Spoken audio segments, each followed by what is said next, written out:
ಯಯಾತಿ ನಾಟಕದಲ್ಲಿ ಏನು ಮಾಡಿದರು ಕಾರ್ನಾಡವರು ಅಂತ ಹೇಳನ್ನುವಾಗ ನನಗೆ ಒಂದು ಪುರುಷಾಹಂಕಾರದ ಸಂಬಂಧ ಅನ್ನೋದು ದೊಡ್ಡದು ಕಣ. ವೇದಿಕೆಯ ಮೇಲಿರುವ ಎಲ್ಲರೂ ನನಗೆ ತುಂಬ ಆಪ್ತರು, ಮತ್ತು ವೇದಿಕೆಯ ಮುಂಭಾಗದಲ್ಲಿರುವವರು ಕೂಡ ಆಪ್ತರೇನೆ. ಹೀಗಾಗಿ ಇದೊಂದು ಕುಟುಂಬ ವತ್ಸಲತೆ ತುಂಬಿರುವಂತಹ ಒಂದು ಕಾರ್ಯಕ್ರಮ ಅಂತ ಹೇಳಿ ಅನ್ಸೋಕ್ಕೆ ಶುರುವಾಗಿದೆ. ಇಷ್ಟು ತನಕ ನಮ್ಮ ನಾಡೋಜ ಹಂಪಣ್ಣ ಸರ್ ಅವರು ಅದ್ಭುತವಾಗಿ ಮಾತಾಡಿದರು, ಒಂದು ಒಳ್ಳೆಯ ಪ್ರವೇಶಿಕೆಯನ್ನು ಒದಗಿಸ್ಕೊಟ್ರು. ಬೇಲೂರು ರಘುನಂದನ ಏನು ಅನ್ನೋದನ್ನು ಕೆಲವೇ ಮಾತುಗಳಲ್ಲಿ, ಆದರೆ ಅಪಾರವಾಗಿರುವಂತಹ ಸಾಧ್ಯತೆಗಳು ಹೇಗೆ ಅಡಕವಾಗಿದೆ ಅನ್ನೋದನ್ನು ಕೂಡ ಅವರ ಮಾತುಗಳಲ್ಲಿ ಹೇಳಿದರು. ರಘು, ನಿಮಗೆ 45 ವರ್ಷ ತುಂಬಿದ ಈ ಸುಸಮಯಕ್ಕೆ ನಿಮಗೆ ಎಲ್ಲರ ಪರವಾಗಿ ಅಭಿನಂದನೆಗಳು. ಮತ್ತು ನಿಮ್ಮ ಕೆಲಸಗಳು ಮತ್ತು ಆಯುಷ್ಯ ಆರೋಗ್ಯ ಎಲ್ಲವೂ ಕೂಡ ದೀರ್ಘವಾಗಿರಲಿ ಅಂತ ಹೇಳಂದು ಹಾರೈಸ್ತೀನಿ.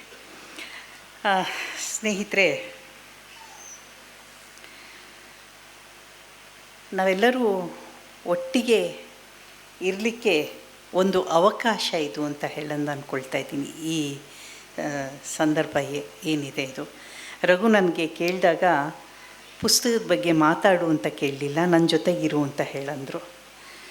ರಘು ಜೊತೆಗೆ ನಾನು ಯಾವಾಗಲೂ ಇರಲಿಕ್ಕೆ ಇಷ್ಟಪಡ್ತೀನಿ.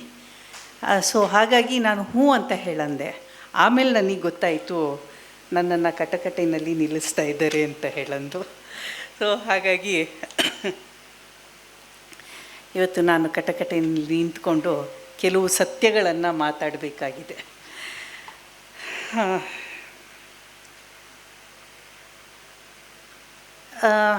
ಶರ್ಮಿಷ್ಠೆಯನ್ನು ನಾನು ಓದಿದಾಗ ಅದರ ಜೊತೆಗೆ ಕೆಲವು ನೆನಪುಗಳು, ಒಂದು ಏನು ಹೇಳ್ತೀವಿ, ನಮ್ಮ ಭಾವಕೋಶವನ್ನು ತುಂಬಿದಂತಹ ಕೆಲವು ನೆನಪುಗಳನ್ನ ನಾವು ಅಯಾಚಿತವಾಗಿ ನೆನಪಿಸ್ಕೊಳ್ಬೇಕಾಗತ್ತೆ. ಯಾಕೆಂದರೆ ಇದು ಒಂದು ನಾಟಕ ಪರಂಪರೆಯ ಮುಂದುವರಿದ ಭಾಗವಾಗಿ ಕೂಡ ನನಗೆ ಈ ಶರ್ಮಿಷ್ಠೆ ಕಾಣಿಸ್ತಾ ಇದೆ. ಇಷ್ಟೋ ತನಕ ವಿಜಯಮ್ಮ ಇದ್ದರು, ಅವರು ಶ್ರೀರಂಗರ ಬಗ್ಗೆ ಥೀಸಿಸ್ನ ಬರೆದಂಥವರು. ಅವರು ಸಂಜೀವಿನಿ ನಾಟಕದ ಬಗ್ಗೆ ಅವರು ತುಂಬ ಒಳ್ಳೆಯ ಮಾತುಗಳನ್ನು ಅವರ ಥೀಸಿಸಲ್ಲಿ ಹೇಳ್ತಾರೆ. ಸಂಜೀವಿನಿ ಕೂಡ ಶ್ರೀರಂಗರ ನಾಟಕ, ಅದು ಕೂಡ ಯಯಾತಿಯ ಬಗ್ಗೆನೇ ಇರುವಂಥದ್ದು. ಆಮೇಲೆ ಬಂದಂಥದ್ದು ಯಯಾತಿ ನಾಟಕ, ಆಮೇಲಿಂದ ಖಂಡೇಕರ್ ಅವ್ರದ್ದು ಯಯಾತಿ ನಾಟಕ. ಇವು ನಮ್ಮ ಭಾವಕೋಶವನ್ನು ಯಯಾತಿಯ ಜೊತೆಗೆ, ಯಯಾತಿ, ಶರ್ಮಿಷ್ಠೆ, ದೇವಯಾನಿ, ಪುರು, ಇವರ ಜೊತೆಗೆ ನಮ್ಮ ಭಾವಕೋಶವನ್ನು ತುಂಬುತ್ತಾ ಬಂದಂಥವರು, ನಮ್ಮ ಭಾವಕೋಶವನ್ನು ಸಂಪದ್ಭರಿತ ಮಾಡಿದಂಥವರು. ಯಾಕೆ ಈ ಪುರಾಣಗಳು, ಇತಿಹಾಸ, ಪುರಾಣ ಅಥವಾ ದಂತಕಥೆಗಳು ಅಥವಾ ಜಾನಪದ, ಇವು ಯಾಕೆ ಮತ್ತೆ ನಮ್ಮನ್ನು ಸೆಳೀತಾ ಇದೆ ಇವತ್ತಿಗೆ? ಯಾಕೆ ಶರ್ಮಿಷ್ಠೆಯನ್ನು ಇವತ್ತು ಯಾತಕ್ಕೆ ನಾವು ನಾಟಕವಾಗಿ ನೋಡಬೇಕಾಗಿದೆ, ಅಥವಾ ರಘು ಯಾತಕ್ಕೆ ನಾಟಕವಾಗಿ ಬರೀಬೇಕಾಯಿತು? ಇಂತಹ ಅನೇಕ ಪ್ರಶ್ನೆಗಳನ್ನ ನಾವು ಇವತ್ತು ಕೇಳ್ಕೊಳ್ಬೇಕಾಗಿದೆ. ನನಗೆ ರಘು ಅವರ ಎಲ್ಲ ನಾಟಕಗಳೂ ಒಂದು ಸ್ತ್ರೀತ್ವದ ಕೇಂದ್ರದಿಂದ ಹೊರಟಂಥದ್ದು ಅಂತಲೇ ಅನಿಸೋದು. ರಘು ಫಿಸಿಕಲಿ ಒಬ್ಬ ಪುರುಷ, ಆದರೆ ಅವರ ಮನಸ್ಥಿತಿ ಏನಿದೆ ಅದು ಸ್ತ್ರೀತ್ವದ ಧಾರಣ ಶಕ್ತಿಯನ್ನು ಹೊಂದಿರುವಂಥದ್ದು. ಸ್ತ್ರೀತ್ವದ ಧಾರಣ ಶಕ್ತಿಗೆ ಎಂಥ ದೊಡ್ಡ ಅವಕಾಶಗಳಿದೆ ಅಂತ ಹೇಳಂದರೆ, ಅದು ಎಲ್ಲೂ ಹಿಂಸೆಯನ್ನು ಬಯಸೋದಿಲ್ಲ, ಅದು ಯಾವತ್ತೂ ಅತಿರೇಕಗಳಿಗೆ ಹೋಗುವುದಿಲ್ಲ, ಮತ್ತು ಯಾವತ್ತೂ ಕಟ್ಟುವ ಮತ್ತು ಪ್ರೀತಿಯಿಂದ ಎಲ್ಲರನ್ನೂ ಸೇರಿಸಿಕೊಳ್ಳುವಂತಹ ಒಂದು ಅಪರೂಪದ ಒಂದು ಸ್ಥಿತಿ ಅಂತ ಹೇಳಂದು ಅಂದ್ಕೊಳ್ತೀನಿ. ಹೀಗಾಗಿ ಯಾವ ಅಧಿಕಾರವೇ ಇರಲಿ, ಅಧಿಕಾರ ಸಕ್ಸಸ್ ಆಗಬೇಕು ಅಂತ ಹೇಳಂದರೆ ಅದರ ಹಿಂದೆ ಒಂದು ಮಾತೃತ್ವದ ಒಂದು ಭಾವ ಇದ್ದರೆ ಮಾತ್ರ ಅಧಿಕಾರವೂ ಕೂಡ ಸಕ್ಸಸ್ ಆಗುವಂಥದ್ದು. ಇಲ್ಲ ಅಂತ ಹೇಳಂದರೆ ಅದು ಸರ್ವಾಧಿಕಾರದ ಧೋರಣೆಯನ್ನು ತಾಳ್ಬಿಡುತ್ತೆ. ಸೊ ಹಾಗಾಗಿ ಎಷ್ಟೋ ಸಲ ನನಗನ್ಸುತ್ತೆ ಮನೆಯನ್ನು ಸಂಭಾಳಿಸಲಾರದವರು ಜಗತ್ತನ್ನು ಸಂಭಾಳಿಸಲಿಕ್ಕೆ ಸಾಧ್ಯ ಇಲ್ಲ ಅಂತ ಹೇಳೋದು. ಹಾಗೆ ಹೆಣ್ಣಿಗೆ ಇರುವಂತಹ ದೊಡ್ಡ ಶಕ್ತಿ ಏನಂತ ಹೇಳಂದರೆ, ಯಾವ ಹೆಣ್ಣು ಯುದ್ಧದ ಪರವಾಗಿಲ್ಲ, ಯಾವ ಹೆಣ್ಣು ಕ್ರೌರ್ಯದ ಪರವಾಗಿಲ್ಲ, ಯಾವ ಹೆಣ್ಣು ಪ್ರಕೃತಿಯ ವಿರುದ್ಧವಾಗಿಲ್ಲ. ಸೊ ಇದು ಸ್ತ್ರೀತ್ವದ ಬಹಳ ದೊಡ್ಡ ಶಕ್ತಿ ಅಂತ ಹೇಳೋಣ. ನಾನು ಹೊನ್ನಾವರದ ಕಡೆಗೆ ಒಂದು ಮಹಾಭಾರತದ ಚಿತ್ರ ಬರುತ್ತೆ, ಅದನ್ನು ಹೇಳಿಬಿಟ್ಟು ಆಮೇಲೆ ನಾನು ಈ ಪುಸ್ತಕಕ್ಕೆ ಬರ್ತೀನಿ. ಅಲ್ಲಿ ಏನಂತ ಹೇಳಂದರೆ, ದ್ರೌಪದಿ ದುರ್ಯೋಧನನ ಜೊತೆಗೆ ಧರ್ಮರಾಯ ಸೋತಿದ್ದಾನೆ ಪಗಡೆ ಆಟದಲ್ಲಿ. ದ್ರೌಪದಿ ಬಂದು ಒಂದು ಪ್ರಶ್ನೆಯನ್ನು ಕೇಳ್ತಾಳೆ, ನೀನು ಸೋಲುವ ಮುಂಚೆ ನನ್ನನ್ನು ನೀನು ಪಣಕ್ಕಿಟ್ಟಿರಲಿಲ್ಲ, ನೀನು ಸೋತಾದ್ಮೇಲಿಂದ ನನ್ನ ಮೇಲೆ ನಿನಗೆ ಅಧಿಕಾರ ಇಲ್ಲ. ಇಷ್ಟು ಹೇಳಿದವಳು ದುರ್ಯೋಧನನಿಗೆ ಹೇಳ್ತಾಳೆ, ದುರ್ಯೋಧನ, ಈ ಆಟನ ಬಿಡು, ಈ ಪಗಡೆ ಆಟನ ಬಿಡು, ನನ್ನ ಜೊತೆಗೆ ಬಾ ನೀನು ಅಂತ ಹೇಳಂದು ಅವನ ಜೊತೆಗೆ ಕೂತ್ಕೊಂಡು ಪಗಡೆ ಆಟವನ್ನು ಆಡಿ ಆ ಪಗಡೆ ಆಟದಲ್ಲಿ ಗೆದ್ದು ಸೋತ ರಾಜ್ಯವನ್ನು ವಾಪಸ್ಸು ಧರ್ಮರಾಯನಿಗೆ ಕೊಡಿಸ್ತಾಳೆ. ಇಲ್ಲಿ ಎಲ್ಲೂ ಯುದ್ಧವೇ ನಡೆಯೋದಿಲ್ಲ, ಯುದ್ಧವೇ ಇಲ್ಲದೆ ಜಗತ್ತನ್ನು ಗೆಲ್ಲುವಂತಹ ಶಕ್ತಿ ಇರುವುದು ಹೆಣ್ಣಿಗೆ ಮಾತ್ರವೇ. ಹಾಗಾಗಿ ಈ ಶರ್ಮಿಷ್ಠೆಯ ಮೂಲಕ ಮಹಾಭಾರತದ ಒಂದು ಭಾಗವನ್ನು ನೋಡಲಿಕ್ಕೆ ಹೊರಟಂತಹ ರಘುನಂದನ ಇಂತಹದ್ದೊಂದು ಪ್ರಯತ್ನವನ್ನು ಮಾಡಿದ್ದಕ್ಕಾಗಿ ಅವರಿಗೆ ನಾನು ಅಭಿನಂದನೆಯನ್ನು ಹೇಳ್ತೀನಿ. ಇದರ ಹಿಂದಿನ ಕಥೆಗಳು ನಮಗೆ ಗೊತ್ತಿದ್ದಿದೆ. ಯಯಾತಿಯ ಹಿಂದಿನ ಕಥೆ ಏನಾಯಿತು, ಹೇಗಾಯಿತು, ನಹುಷನಿಂದ ಶುರುವಾಗುತ್ತೆ. 2 ಶಾಪಗಳು, ಇಡೀ ಯಯಾತಿಯ ಕಥೆಯನ್ನು ಕಟ್ಟಿದಂತಹದ್ದು 2 ಶಾಪಗಳು. ಒಂದು ನಹುಷನಿಗೆ ಋಷಿ ಕೊಟ್ಟಂತಹ ಶಾಪ, ನಿನ್ನ ಮಕ್ಕಳು ಮೊಮ್ಮಕ್ಕಳು ಯಾರೂ ಸುಖವಾಗಿರಬಾರ್ದು ಅಂತ ಹೇಳಂದು. ಯಾವಾಗ ಅವನು ಕಾಲಿಂದ ತಾಕ್ತಾನೋ ಮುಂದೆ ಹೋಗು ಅಂತ ಹೇಳಂದು ತಳ್ತಾನೋ, ಇದು ಮೂಲ ಕಥೆಯಲ್ಲಿ ಇರುವಂತಹದ್ದು. 2ನೇದಾಗಿ ದೂರ್ವಾಸ ಮುನಿ ಯಯಾತಿಗೆ ಯೌವನವನ್ನು ವಾಪಸ್ಸು ತೆಗೆದುಕೊಂಡುವಂತಹ ಶಾಪವನ್ನು ಕೊಟ್ಟಂಥದ್ದು. ಈ 2 ಶಾಪಗಳ ನಡುವೆ ಈ ನಾಟಕ ಕೂಡ ಬೆಳೀತಾ ಹೋಗುತ್ತೆ. ಈ ನಾಟಕದಲ್ಲಿ ರಘುನಂದನ ಮೂಲ ಕಥೆಯನ್ನು ತುಂಬ ಆತ್ಕೊಂಡಿದ್ದಾರೆ. ಅವರು ಮೂಲ ಕಥೆಯಿಂದ ದೂರ ಬಂದು ಇನ್ನೇನೋ ಪ್ರಯೋಗವನ್ನು ಮಾಡ್ತೀನಿ ಅಂತ ಹೇಳಂತೂ ಹೊರಡಲ್ಲ. ಯಾಕೆ ಅಂತ ಹೇಳಂದರೆ, ಪುರಾಣ ಇದೆಯಲ್ಲ, ಅದು ಒಬ್ಬೊಬ್ಬರಿಗೆ ಒಂದೊಂದು ಅವಕಾಶವನ್ನು ತೆರೆದಿಡ್ತಾ ಇರುತ್ತೆ. ರಘುಗೆ ತೆರೆದಿಟ್ಟಿರುವಂತಹ ಅವಕಾಶ ಏನು ಅಂತ ಹೇಳಿದ್ರೆ, 2 ಹೆಣ್ಣು, 2 ಗಂಡು, 2 ಶಾಪ ಮತ್ತು 2 ಕುಲಗಳು, ಇವುಗಳ ಮಧ್ಯೆ ಇರಬಹುದಾದಂತಹ ದೊಡ್ಡ ಸಂಘರ್ಷದ ಸ್ವರೂಪ ಏನಿದೆ ಅದಷ್ಟನ್ನು ಕೂಡ ಟಚ್ ಮಾಡಲಿಕ್ಕೆ ಟ್ರೈ ಮಾಡ್ತಾರೆ ಅವರು. ಕೆಲವು ಕಡೆಗೆ ತುಂಬ ಸಕ್ಸಸ್ ಆಗಿಬಿಡ್ತಾರೆ, ಇನ್ನು ಕೆಲವು ಕಡೆಗೆ ಅದನ್ನು ಟಚ್ ಮಾಡಿ ಇದೊಂಚೂರು ಆಳವಾಗಿ ಹೋಗಬೇಕಿತ್ತೇನೋ ಇವರು ಅಂತ ಹೇಳಿ ಅನ್ನುವಾಗಲೇ ಅದನ್ನು ಅಲ್ಲಿಗೇನೆ ಕೊನೆಗೊಳಿಸ್ಬಿಡ್ತಾರೆ.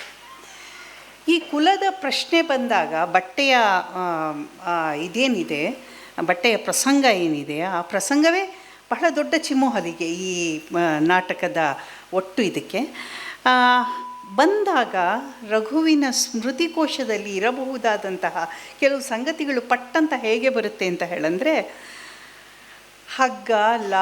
ಮಗ್ಗ, ಲಾಳಿ, ಬಟ್ಟೆ, ಈ ದಾರ, ನೇಯುವಿಕೆ ಇವೆಲ್ಲವೂ ಕೂಡ ತುಂಬ ಪ್ರಾಮಿನೆಂಟಾಗಿ ವರ್ಕ್ ಆಗಲಿಕ್ಕೆ ಶುರುವಾಗುತ್ತೆ.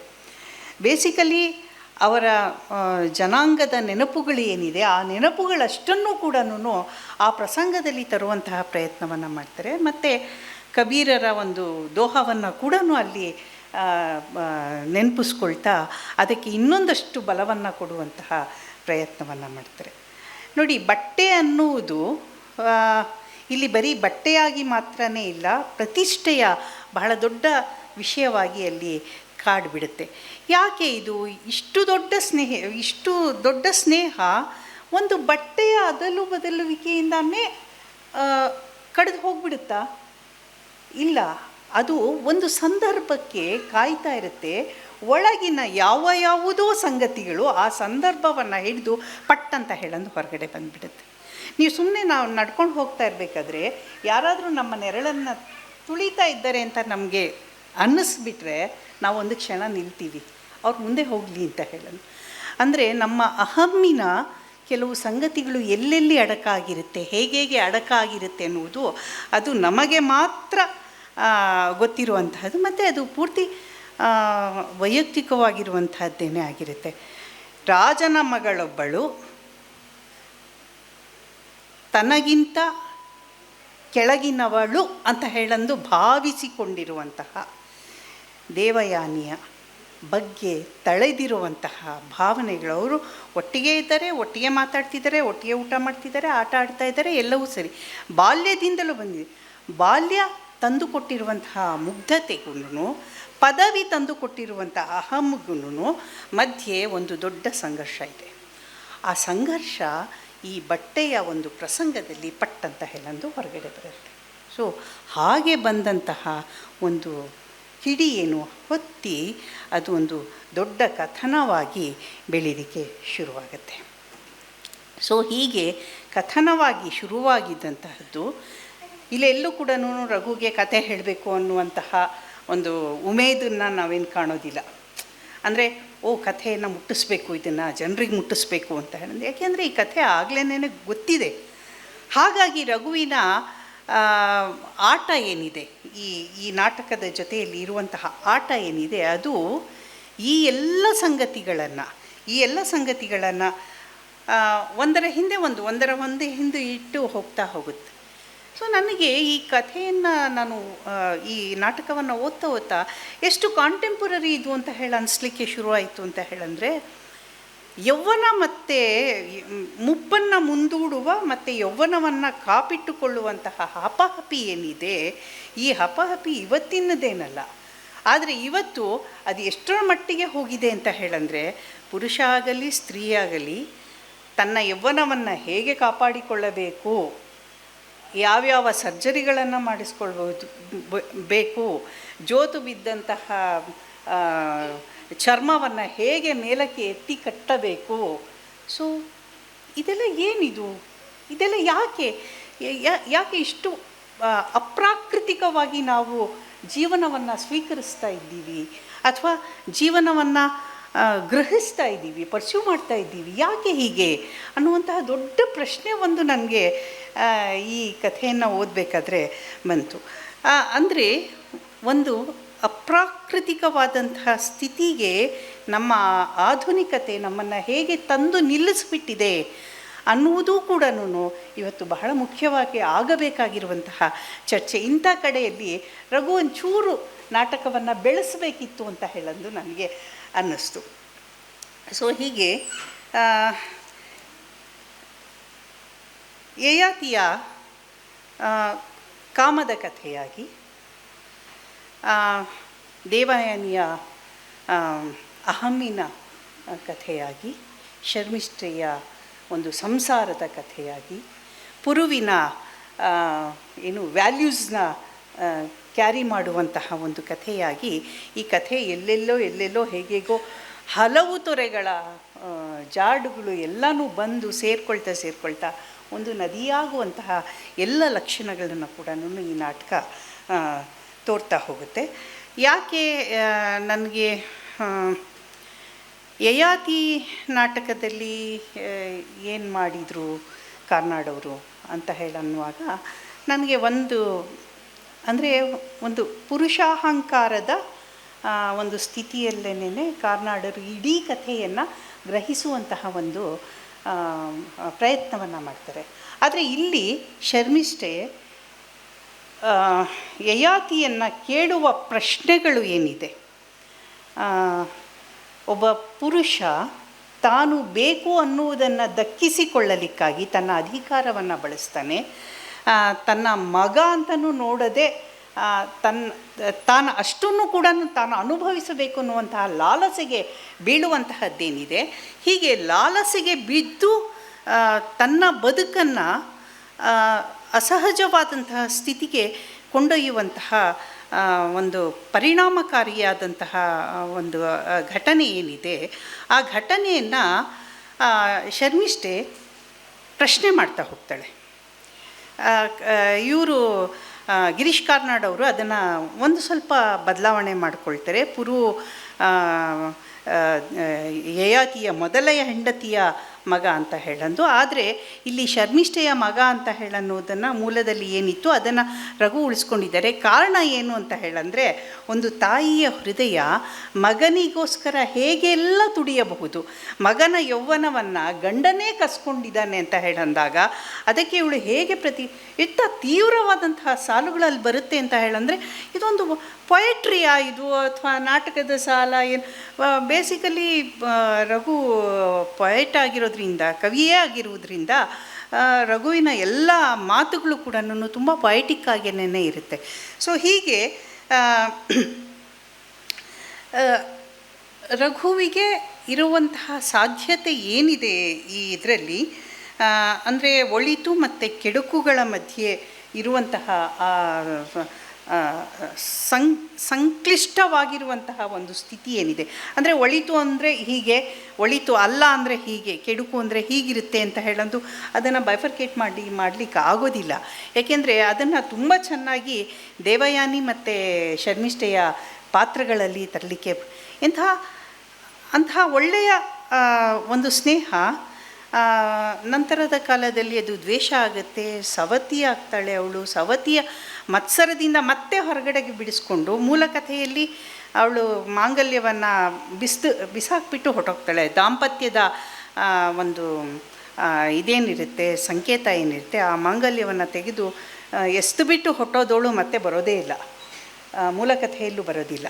ಆದರೆ ರಘು ಇಲ್ಲಿ ವಾಪಸ್ಸು ತರಿಸ್ತಾರೆ. ವಾನಪ್ರಸ್ಥಕ್ಕೆ 3 ಜನರು ಹೋಗ್ತಾರೆ.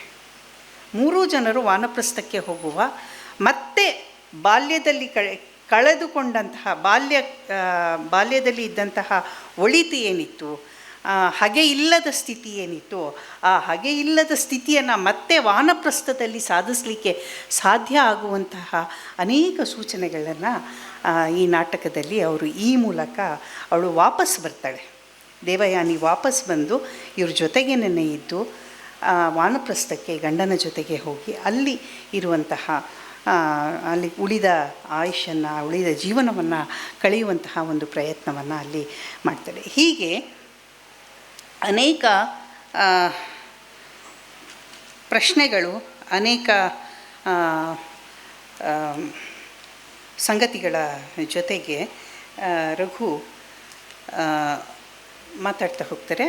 ಅದರಲ್ಲೂ ಶರ್ಮಿಷ್ಠೆಯ ತನ್ನ ಸೊಸೆಯ ಜೊತೆಗೆ ತನ್ನ ಗಂಡ ಮಾಡಿದಂತಹ ಕೇಡಿದೆಯಲ್ಲ, ಆ ಕೇಡಿನ ಆ ತೀವ್ರತೆಯನ್ನು ಅನುಭವಿಸ್ತಾಳಲ್ಲ, ಅದು ಮಾತ್ರ ನಿಜವಾಗ್ಲೂ ಪೊಯೆಟಿಕ್ ಆಗಿರುವಂಥ ಮತ್ತು ಈ ಕಥಾನಕದ ಈ ನಾಟಕದ ಒಂದು ಪೀಕ್ ಅಂತ ಹೇಳಂದು ಅಂದ್ಕೊಳ್ತೀನಿ.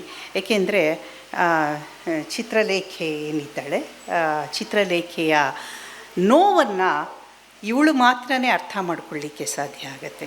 ಏಕೆಂದರೆ ಗಂಡನಿಗೆ ತಾನು ಸಾಧಿಸಬೇಕಾದ ಸ್ಥಿತಿಯನ್ನು ಸಾಧಿಸಿರುವಂತಹ ಹೆಮ್ಮೆ, ಅನುಭವಿಸಬೇಕಾದ್ದನ್ನೆಲ್ಲವನ್ನೂ ಕೂಡ ಅನುಭವಿಸ್ತಾ ಇದ್ದೀನಿ ಅನ್ನುವಂಥ ಅಹಮ್ಮು ಎಲ್ಲವೂ ಇದೆ. ಅಧಿಕಾರಕ್ಕೆ ಅಹಮ್ಮೇನೇ ಭೂಷಣ ಅಂತ ಹೇಳಂದು ಅಂದ್ಕೊಂಡಿರುವಂತಹ ಯಯಾತಿ ಶರ್ಮಿಷ್ಠೆ ಕೇಳುವಂತಹ ಪ್ರಶ್ನೆಗಳಿಗೆ ತಡಬಡಾಯಿಸಿ ಹೋಗ್ತಾನೆ. ಏನು ಮಾಡಬೇಕು ಅಂತ ಹೇಳಂದು ಗೊತ್ತಾಗಲ್ಲ.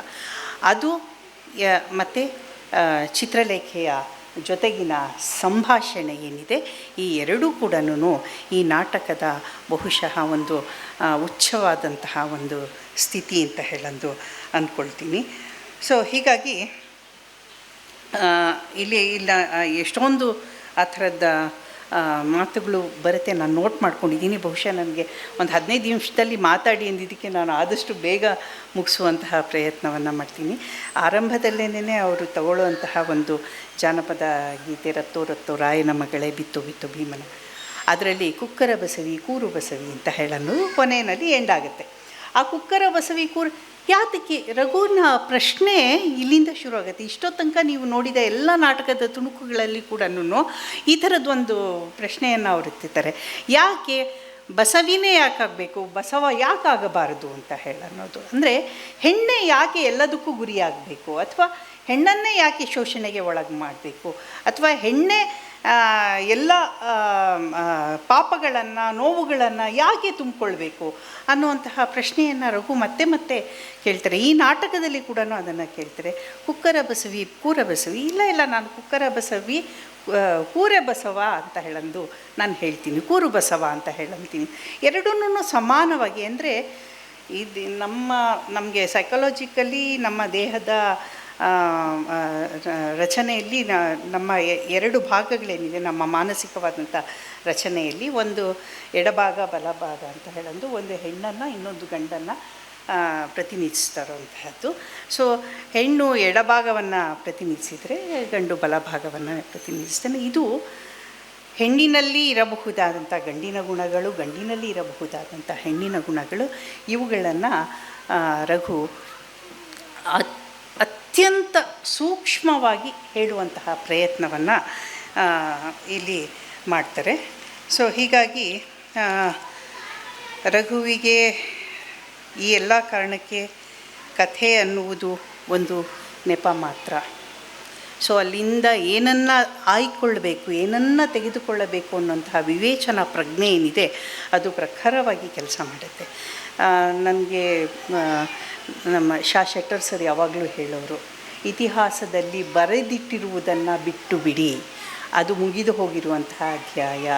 ಮೂಲೆ ಮುಡುಕುಗಳಲ್ಲಿ ಸಾಹಿತ್ಯದಲ್ಲಿರಬಹುದು, ಇದರ ಜಾನಪದದಲ್ಲಿರ್ಬೋದು, ದಂತಕಥೆಗಳಲ್ಲಿರ್ಬೋದು, ಪುರಾಣಗಳಲ್ಲಿರ್ಬೋದು, ಈಗ ಎಲ್ಲೆಲ್ಲೋ ಮೂಲೆ ಮುಡುಕುಗಳಲ್ಲಿ ಎಷ್ಟೋ ಸಂಗತಿಗಳಿದೆ.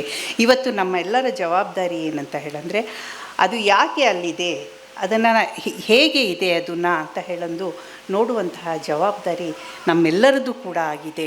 ಸೊ ಹೀಗಾಗಿ ಇಂತಹ ಕಡೆಗೆ ನಮ್ಮ ಕಣ್ಣನ್ನು ಹಾಯಿಸಬೇಕು ಅಂತ ಹೇಳೋರು. ಹೀಗೆ ಒಂದು ಅನನ್ಯ ಜಗತ್ತಿನ ಒಂದು ಪುರಾಣದ ಕಥೆಯನ್ನು ಹೀಗೆ ಶರ್ಮಿಷ್ಠೆ ಅನ್ನುವಂತಹ ಒಂದು ನಾಟಕದಲ್ಲಿ ತೆರೆದಿಡುವಂತಹ ಪ್ರಯತ್ನವನ್ನು ರಘುನಂದನ್ ಮಾಡಿದರೆ. ಭಾಷೆಯ ಕುಶಲತೆ ಇರಬಹುದು, ಕುಸುರಿ ಕೆಲಸ ಇರಬಹುದು, ಭಾವಕೋಶಗಳನ್ನು ಹಿಡಿದಿಡುವಂತಹ ಸಂಗತಿಗಳಿರಬಹುದು. ಹೀಗೆ ಗದ್ಯ ಮತ್ತು ಪದ್ಯದ ಗಮ್ಯತೆಯ ಕಡೆಗೆ ಎಳ್ಕೊಂಡು ಹೋಗುವಂತಹ ಭಾಷೆ ಇರಬಹುದು. ಸೊ ಇವೆಲ್ಲವೂ ಸೇರಿ ರಘುನಂದನ್ ಅವರ ಶರ್ಮಿಷ್ಠೆ ನಾಟಕವನ್ನು ಅನನ್ಯ ಅಂತ ಹೇಳನ್ನುವ ಹಾಗೆ ಮಾಡಿದೆ. ಮತ್ತು ರಘು ಒಂದು ಬಹಳ ದೊಡ್ಡ ಕೆಲಸವನ್ನು ಮಾಡ್ತಾಯಿದ್ದಾರೆ. ಬಹುಶಃ ನಮ್ಮ CGK ಅವರು ಮಾಡಿದಂತಹ ಕೆಲಸ ಇದು ಅಂತ ಅಂದ್ಕೊಳ್ತೀನಿ.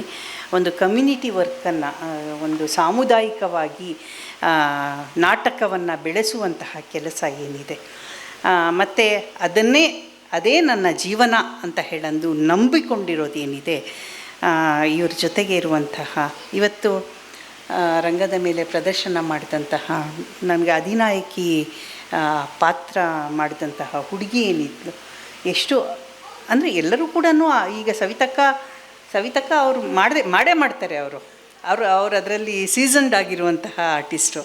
ಆದರೆ ಈಗ ಹೊಸಬರನ್ನು ಕರ್ಕೊಂಡು ಬಂದು ಹೀಗೆ ಮಾಡಿಸೋದಿದೆಯಲ್ಲ, ಅವರನ್ನು ಜೊತೆಯಲ್ಲಿ ಕರ್ಕೊಂಡು ಹೋಗೋದಿದೆಯಲ್ಲ, ಅದು ನಿಜವಾಗ್ಲೂ ತುಂಬ ಸಂತೋಷದಾಯಕವಾಗಿರುವಂಥ ಸಂಗತಿ. ನಾನು ಬೆಳೆಯೋದ್ರ ಜೊತೆಗೆ ನನ್ನ ಸುತ್ತಮುತ್ತಲ ಜಗತ್ತು ಕೂಡ ಬೆಳೀಬೇಕು ಅಂತ ಅಂದ್ಕೊಳ್ಳೋದು.